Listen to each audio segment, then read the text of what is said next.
It's exciting to step out on your own. It's also incredibly daunting to step out on your own. I guess I'm always pretty critical of myself. But it's also easy to let fear hold you back.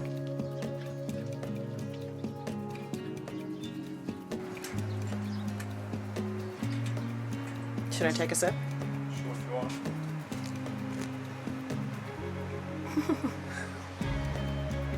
That's good though.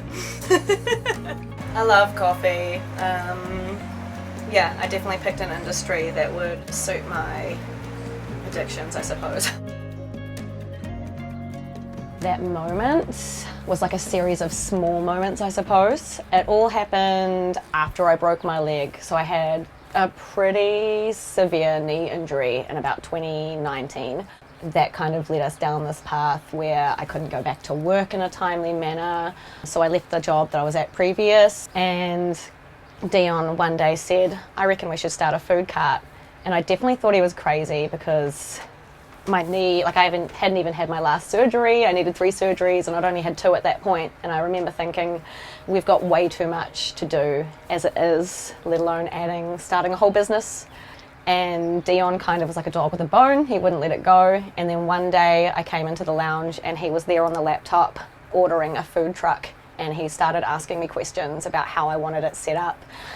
And I almost panicked a little bit in my brain because I was like, shit, this is actually happening.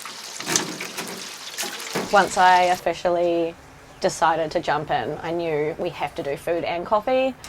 There's no way I'm not doing churros and coffee together if I start my own business. Caramel churros! From there, it was like, okay, we've sort of got the coffee, the dessert. We're gonna do hot chips because who doesn't love hot chips at the beach? Beautiful, thank you very much. Perfect. I started making coffee when I was about 20 at like a lollipops cafe, so like a childcare cafe type thing, which was a really awesome place to start because it was high volume, like lots of coffees. So it was a fantastic place to learn and sort of start honing a skill and a love for the job. Officially, we opened in November of 2019 and we got so much support from the community. My ex-employers from the cafe I was at previously, Dion's employer from his old job as well. So it was really awesome to be supported from all of the people around us. And it just sort of snowballed from there. It was originally just me making coffee while I healed my leg. Being that the space is so small, I didn't have to do too much maneuvering. And then the time rolled around for me to have my 3rd knee surgery and Dion took over the trailer, which was incredible.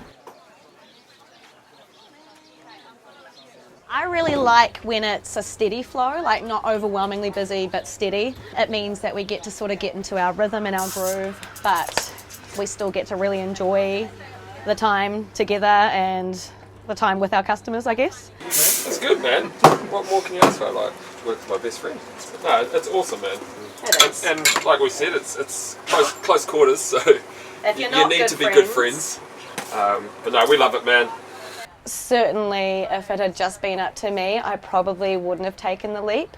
But Dion's pretty pushy in a lot of good ways, so having him there to say, actually no, Paige, you're a great barista and you can still make coffee just because you don't have the capacity to run around a massive cafe doesn't mean that you can't do what you love. The motivating factors on the quiet days, when it's too quiet that I know it's not going to be particularly busy or profitable, I could probably bring a book down and sit here for a lot of the time.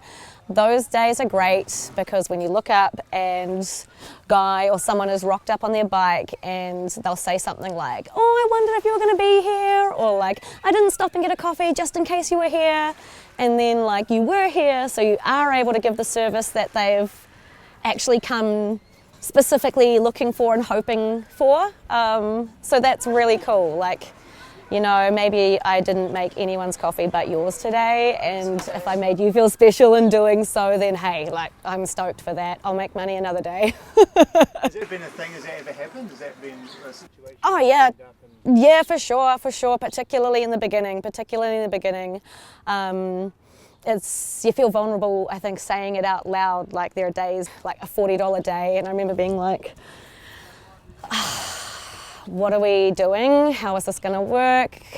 And those days are hard to get through, but it's the people who came to you on those days who 5 years later are still coming to me, and I'm like, nice. This is why I do what I do. Yeah, is it worth it? 100%. It's freaking hard and sometimes exhausting, but it's totally worth it. And I think everything in life that is hard and makes you feel like that is worth it. Thank you, have a great day.